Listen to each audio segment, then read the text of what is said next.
Professor Federico Vicario, delegato del Rettore dell'Università di Udine e vicepresidente della Società Filologica Friulana. Oggi a Barcellona, invitato da Istoria, con una relazione importante Atlanti e geografia linguistica del Friuli nella ricerca universitaria dall'Atlante storico-linguistico etnologico friulano diretto da Pellegrini al progetto online La tua lingua. E lei appunto è stato uno dei responsabili scientifici proprio del progetto La tua lingua, che è stato appena caricato tra l'altro sul sito www.eurohistoria.eu.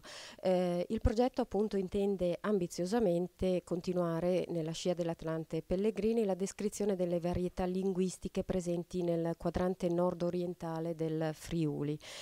con una particolare attenzione appunto ai giovani che difficilmente sono attratti da un Atlante scientifico e invece sono più appassionati alle nuove tecnologie. Ci può spiegare la sua attività nel progetto? Dunque devo dire intanto che la sfida di questo progetto in qualche modo è stata quello di tradurre, insomma, cercare di fare sintesi di quella che è l'esperienza scientifica ormai maturata, insomma, in Friuli già dagli anni '20, con le prime inchieste che sono state realizzate per l'Atlante linguistico italiano, ma poi appunto con l'Atlante storico linguistico etnografico friulano e anche con l'Atlante ladino dolomitico successivamente, quindi dicevo coniugare l'esperienza, fare sintesi di questa esperienza rispetto alle nuove tecnologie che naturalmente richiedono supporti, richiedono diciamo, strumenti, richiedono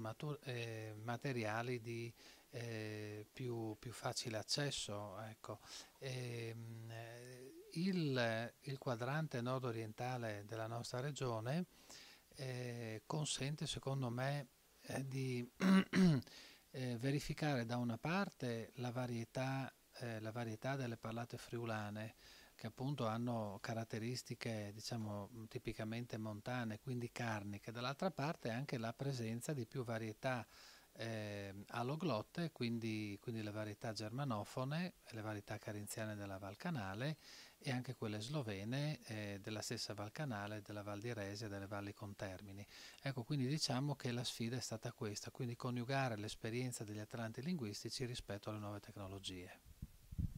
Senta, come abbiamo detto nella presentazione, lei è delegato del Rettore alle lingue minoritarie. Ci può spiegare che cosa sta facendo l'Università di Udine per la tutela della lingua friulana e se si potrebbe fare di più? Direi che l'impegno dell'Università Friulana è costante, nel senso che noi siamo impegnati sia nel mantenimento degli ordinamenti delle nostre facoltà, quindi sia della facoltà di lingue che della facoltà di scienza della formazione che della facoltà di lettere, dove sono presenti insegnamenti di lingua e di cultura friulana, e naturalmente cerchiamo di attivare corsi con l'apertura dei nuovi ordinamenti dove questi non sarebbero previsti appunto, cioè dai nuovi ordinamenti ministeriali. E, tra l'altro siamo anche collegati in rete con altre università che insistono su territori di minoranza come quella di Torino, quella di Cagliari e quella della Calabria, per appunto lo svolgimento con il MIUR, con il Ministero dell'Istruzione, dell'Università e della Ricerca e con l'ANSAS, che sarebbe l'Agenzia Nazionale dello Sviluppo dell'Autonomia Scolastica, di un master di formazione per gli insegnanti di lingue minoritarie su tutto il territorio nazionale.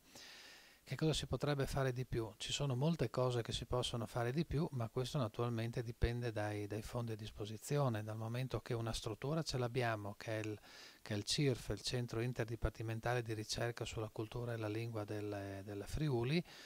Abbiamo i docenti, abbiamo le competenze, diciamo se ci fosse una maggiore, insomma, se ci fossero linee di finanziamento più ampie, più cospicue per questi capitoli, credo che potremmo fare anche di più.